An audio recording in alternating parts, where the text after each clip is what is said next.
हाँ तो जनता जनार्दन, आज आपका वापस से स्वागत है गपशप विद रतलामी के एक और ताज़ा तरीन एपिसोड में, जिसको स्पॉन्सर कर रहे हैं Shri Siddhi Vinayak mobile and accessories shop, जहां पे आपको मोबाइल से संबंधित सारी एसेसरीज काफ़ी किफ़ायती दामों में, जैसे होलसेल और रिटेल रेट में मिल जाएगी।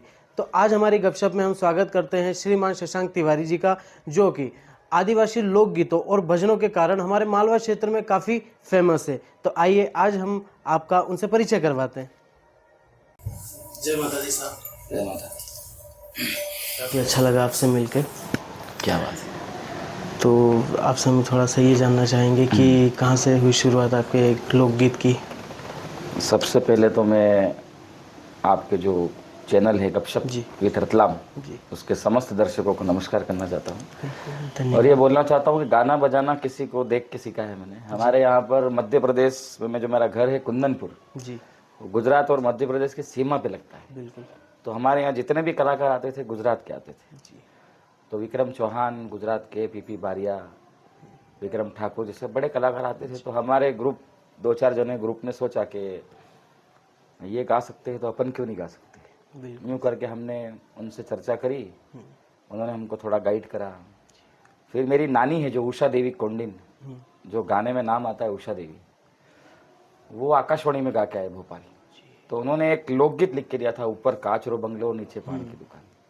तो पहला गाना गाया तो पहला गाना ही अच्छा चला, तो बस वहीं से शुरुआत हुई जीवन वहीं की। से शुरुआत हुई। किसी को देख के सीखी। मतलब इंस्पिरेशन वो रहा हाँ, है वही आपका। तो उस चीज़ को लेकर फैमिली सपोर्ट वगैरह कैसा है? क्योंकि फैमिली सपोर्ट पहले तो नहीं था। जी कहाँ गाना बजाएगा, अपना काम गाना बजाने का नहीं है, ना अपना डॉक्टर बनो नहीं वो करो। मैंने बोला बस गाना है, इच्छा है गाने की तो गाएंगे। तो मम्मी ने कहा कि ठीक है तू कह रहा है तो एक गाना गा। मैं गाना गाया, उसको फिर यूट्यूब क्या होता है वो सीखा, वो समझा, चैनल मोनेटाइजिंग करा, फिर उससे कुछ पैसे आने लग गए तो उससे स्टूडियो डाला। अब खुद के स्टूडियो में ही गाना रिकॉर्ड करते हैं। तो जैसे कि आप जो सॉन्ग्स वगैरह रिकॉर्ड करते हैं, जितने भी लोकगीत है, आदिवासी गाने भी हमने आपके काफ़ी सुन रखे हैं, तो उनकी लिरिक्स वगैरह सब आप ही लिखते हैं या फिर आपके ही राइटर्स वगैरह हैं आपके स्टूडियो में? लिरिक्स में मेन जैसे कि जितने भी जो कवि सम्मेलन होते हैं इसमें कवि रहते हैं, उन वो कुछ कुछ लाइन लिख के दे देते हैं। जैसे जानी बैरागी ही राजोत से, राजू महाराज नालछा से है, ऐसे कुछ कवि है जिन्होंने दिए हैं लिख के, उनके गाने मैंने गाए हैं और खुद ने भी लिखे हैं। जैसे जलने वाले जलते हैं, मेरे खुद का गाना है। खुद भी कुछ लिख देते हैं, पर उसका जो तुकबंदी है वो किसी से मिलाना पड़ती है, बड़े लोगों से पूछना पड़ता है। पर इसी के अकॉर्डिंग जैसे आपके काफ़ी गाने हमने सुन रखे हैं, जैसे कि एक राम भगवान के ऊपर भी है जो काफ़ी सनातनी हिंदू धर्म के प्रति काफ़ी लोकप्रिय है वो भी। उसके अलावा एक महाकाल का भी आपने भजन गा रखा है। तो सभी गानों में कुछ एक जो अपना पैटर्न है वो सिमिलर जा रहा है। तो वो पैटर्न आप क्या कारण है सिमिलर पैटर्न रखने ऐसा का? कि ढोलक, तबले, ऑर्गन, पेड़ पे सब भजन संध्या हो रही है। जी कुछ यूनिक करने के चक्कर में मैंने जो आदिवासी बीट है उसको बोलते हैं टिमली गपुरी से, दिन दिना दिन ता, और एक होती है गपुरी जो दिन दिना का दिन दिन दिन दिन। तो मैंने सोचा कि आदिवासी रिदम में भजनों को गाए, वो थोड़ा नया हो जाएगा। तो ये मैंने पैटर्न चालू करा था 4-5 साल के लिए, अभी भी चल रहा है। जैसे अभी आपने काफी भजन भी गा रखे हैं, आदिवासी लोकगीत भी गा रखे हैं, देन हम काफी कबार आपको देखते हैं जैसे कि लाइव कॉन्सर्ट वगैरह में आप काफी एंजॉय करते हैं। तो वहाँ पे आप एंजॉय आदिवासी गानों को ज्यादा करते हैं या फिर भजन संध्या में ज्यादा एंजॉय करते हैं? ओरिजिनल तो क्या है कि भजन अच्छा लगता है जी। आदिवासी गीत तो हमारे झाबुआ जिले में जो आदिवासी समाज में शादियाँ होती है जी, आदिवासी जनजाति समूह के बीच में जो शादियाँ होती है उसमें आदिवासी गीत गाने का एक अलग ही आनंद होता है। और जहाँ भजन संध्या हो रही वहाँ पर आदिवासी गीत गाए तो थोड़ा सा एक मन में ऐसा विचार आता है कि भाई ऊपर कांच का बंगला नीचे पान की दुकान, खा ले छोरी खा ले मेरा बनारस को पान, कैसे बोलेंगे, मतलब थोड़ा सा विचार आ जाता है भजन संध्या में। बाकी तो जैसे अगर थोड़ा सा अपन बात कहें तो अकॉर्डिंग एक स्टार है ना, क्योंकि काफ़ी गाने आपके ऐसे हैं जो मिलियन व्यू में गए हैं, तो काफ़ी लोग आपको जानते भी हैं, फैन फॉलोइंग भी काफ़ी अच्छी है। तो ऐसे एक जनरली तौर पे कहा जाए तो नॉर्मल शादी वगैरह में आप जैसे सम्मिलित होते हैं तो वहाँ ये एंजॉयमेंट हो पाता है आदिवासी गानों पे या नहीं? नहीं, उसमें ये है कि जैसे कोई दोस्त की शादी होती है तो स्पेशल गाना गाने नहीं जाता हूँ, नाचने जाता हूँ, सिर्फ नाचने? खुद के गाने। नहीं, जैसे वहाँ भी थोड़ा आपको ये होता होगा ना कि फैन फॉलोइंग हो रही है, तो वो फिर आप मैनेज कैसे करते हैं? कुछ कुछ ऐसे दोस्त सिलेक्टेड बचपन के, उनके साथ हो जाता है, बाकी हर जगह तो जा नहीं पाता हूँ, घर वाले सब जाते हैं।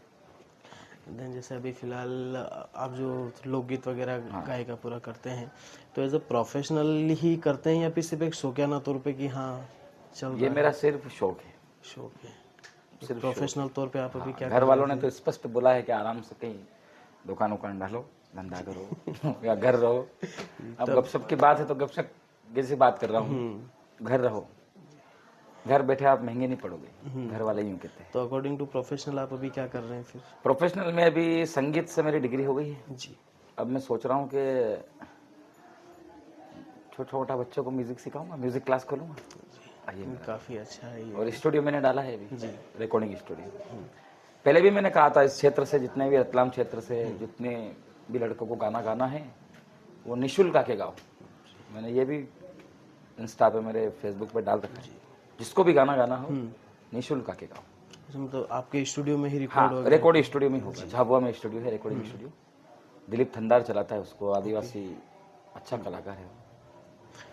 इसके बाद जैसे हमने काफ़ी आपके लोकगीत वगैरह जो देख रखे वो आदिवासी और या फिर कहा जाए तो मालवा क्षेत्र के ही ज़्यादा देख रखे हैं, तो वही चीज़ आपने कभी ऐसे इधर अपना कहा जाए तो नॉर्मल हिंदी वगैरह इधर प्रयास नहीं किया कभी? क्या इधर के भी गाने? कभी नहीं करा, एक सीमित क्षेत्र में हूँ। कारण? कारण ये है कि जो बड़े लेवल पे जो गाने बनते हैं, जैसे कि अब मैं नाम लूँ कलाकारों का बड़े लेवल पे, जैसे शहनाज अख्तर है, हंसराज रघुवंशी है और गीता रबारी है, इन लोगों का स्टूडियो, इन लोगों के बजट बहुत ज़्यादा है। इस 3.5-4 लाख रुपए के माइक में अपना गाना रिकॉर्ड करते हैं। अब 3.5-4 लाख का एक माइक है तो उतना मैं अफोर्ड कर नहीं पाता। हाँ, अगर मेरे को भी वैसी चीज़ मिले, वैसा स्टूडियो मिले, उस लेवल का स्टूडियो मिले करोड़ों रुपए का, तो मैं गाना आराम से उस लेवल का निकाल सकता हूँ। इसलिए मेरा एक सीमित क्षेत्र बन गया है मध्य प्रदेश। तो सीमित क्षेत्र जैसे आपने ही बनाया है या फिर एक कल्चर के तौर पे बना हुआ है वो? ये कल्चर के तौर पे बना। कल्चर भजन में गाता हूँ, ज़्यादा मैं सोशल मीडिया पे ध्यान नहीं देता हूँ, क्योंकि मैं मेरे आसपास के 500 किलोमीटर में इतना व्यस्त रहता हूँ कि एक महीने में 30 दिन रहते हैं, 15 दिन में प्रोग्राम करता हूँ। 15 दिन। 15 दिन। हाँ। तो कभी जैसे कि ऑफर वगैरह बॉलीवुड वगैरह, क्योंकि हम जो भोजपुरी फिल्म में देखते हैं हम कि नॉर्मल काफ़ी गाने ऐसे भी होते हैं जो सिर्फ शादी ब्याह वगैरह में चलते हैं, बट कभी कभार बॉलीवुड से उनको ऑफर वगैरह आते, कभी ऐसा ऑफर आपको आया हो? ऐसा ऑफर मेरे को गाने के क्षेत्र में तो नहीं आया, झूठ के बोलूँ। अब मेरे को ये क्राइम पेट्रोल में पुलिस वाले का रोल के लिए मेरे पास लेटर पड़ा है। आ सकता है, क्राइम पेट्रोल में मेरे पास आया था मुंबई से। हाँ जी, पर्सनालिटी। मेरा मामा मुंबई रहते, खारग जी, तो उन्होंने फोटो वोटो भेजे थे वहाँ पे, तो कहा था ठीक है क्राइम पेट्रोल में, पर घर वालों ने जाने नहीं दिया। बोले घर का बच्चा यहीं रहो, यहाँ जो करना है करो, बाहर नहीं जाना। फिर मैंने सोचा कि क्या करे। फिर मैंने ये जलने वाले जलते हैं पाकिस्तान का गाना गाया, तो इसमें 30-32 केस हो गए पुलिस के। जाता हूँ पुलिस के केस हो जाते हैं। लेकिन फिर भी कुछ लोग ऐसे हैं जो हिम्मत देते हैं, भाई हिंदुत्व का गाना गा रहे, गलत तो गा रहे, तो दाल रोटी चल रही है बस। तो हिंदुत्व के प्रति आपका दायित्व कितना आप बिल्कुल रख रहे हैं पूरा? सबसे आगे हिंदुत्व, सबसे आगे। कोई अगर बोल दे दिल से कि भैया हमारे पास आपको बुलाने के लिए पैसे नहीं है जी, लेकिन आपको प्रोग्राम करना है, मैं जरूर पहुंच जाऊंगा। और ऐसे कितने ही प्रोग्राम करे हैं मैंने, कितने ही बजरंग दल के, कितने ही हिंदुत्व के जो संगठन है, सब में मैंने प्रोग्राम करे निःशुल्क। अभी तक आपने लाइफ में कितने कॉन्सर्ट या फिर लाइव कॉन्सर्ट कर लिए हैं? मेरा अभी 574 प्रोग्राम हो गया है आज का। एक एक चीज लिखता हूँ। लाइव कॉन्सर्ट के दौरान टोटल कुछ ऐसे 574 केसेस? प्रोग्राम करे मैंने 6.5 साल में। जी, 6.5 साल में ऐसा कोई कॉन्सर्ट जहाँ पे दंगे वगैरह हुए हों सिर्फ इसी के प्रति, सनातनी हिंदुत्व के प्रति? क्योंकि कभी कभार होता है ना कि कोई कॉन्सर्ट वगैरह ऐसे एरिया में हो जाता है हमारा ऑर्गेनाइज कि वहाँ पे थोड़ा सा एक जनसंख्या को लेके काफ़ी कुछ मुद्दे उठ जाते हैं। 2-3 जगह हुए ऐसे। एक बार धार में थोड़ा सा विवाद हो गया था, गोदरा हो गया था थोड़ा। 2-3 जगह जहाँ पे बैन भी हो गया।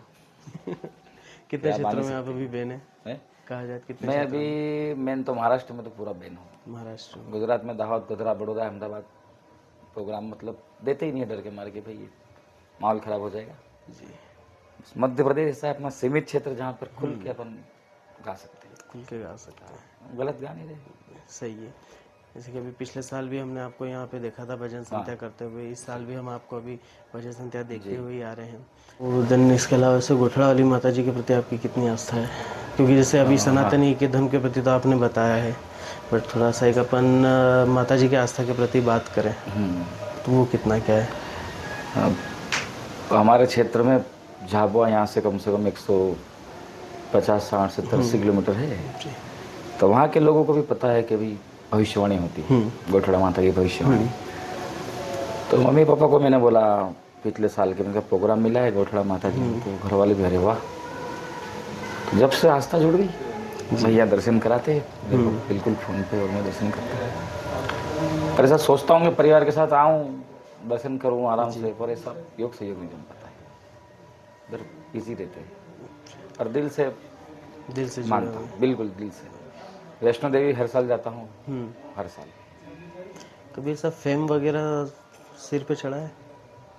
नहीं, होता है ना कि एक तौर पे कहा जाए कि फेम आ जाता है कि हाँ बस फैन फॉलोइंग काफ़ी अच्छी हो गई है, कुछ मिलियंस वैसा जमीन से जुड़े हुए, जमीन ऐसा कुछ भी नहीं, कभी कुछ कभी भी ऐसा नहीं। जहाँ ऐसा होता है वहाँ से दूर ही हट जाता हूँ, जमीन से जुड़े हुए। जी तो मैं भी चश्मा वश्मा लगा के हेलो कैसे हो, चलो ठीक है हो गया इंटरव्यू। नहीं, ओरिजिनल, ओरिजिनल।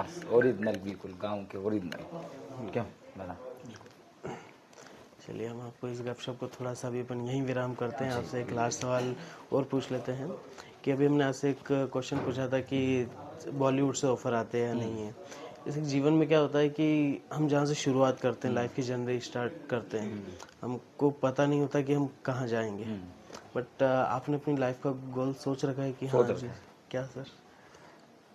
मेरा फेवरेट क्रिकेटर महेंद्र सिंह धोनी, जी।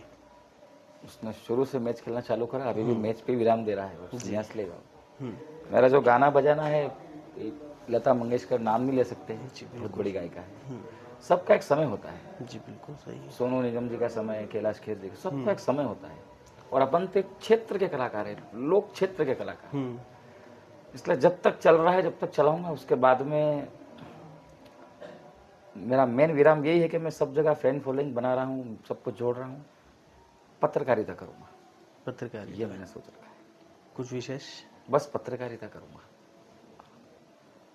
क्योंकि मैंने देखा है कि भाई 3-3, 4-4 लाख रुपए दे के बड़े बड़े सिंगर गाना गाने आते हैं, कैसे मैनेजमेंट करते हैं, कितने दुख के साथ वो लोग ऊपर आते हैं, और वो न्यूज़ कोई लगाता नहीं है, कितना करप्शन हो रहा है। तो मैंने सोचा कि ज़िंदगी में पत्रकार बनूंगा, धड़ल्ले से न्यूज़ बनाऊंगा बस। जब तक गाना बजाना चल रहा है, जब तक गाना बजाना कर रहा हूँ, उसके अलावा कोई बड़ी ख्वाहिश नहीं जी। आराम से पत्रकारिता करूँगा, पत्रकारिता में ज़्यादा इच्छा है, तो लाइफ का गोल ही वही है अभी? बस वही गोल है। और वो भी घर बैठा आराम से शांति, बीवी बच्चों के साथ। बच्चा है 5 साल का, बिल्कुल छोटे क्षेत्र में सीमित। काफ़ी अच्छा लगा आपसे बातचीत वगैरह करके। आप हमारे दर्शकों को कुछ कहना चाहते तो 2 शब्द बोल सकते हैं? आप सभी से यही निवेदन है कि जो गपशप विद रतलाम है, इसका जो नया यूट्यूब चैनल है, इस पे और भी कई कलाकार अपना इंटरव्यू देंगे, आप सभी उसको देखें, लाइक करें, और सब भैया को फॉलो करें। जय माता दी। जय माता दी।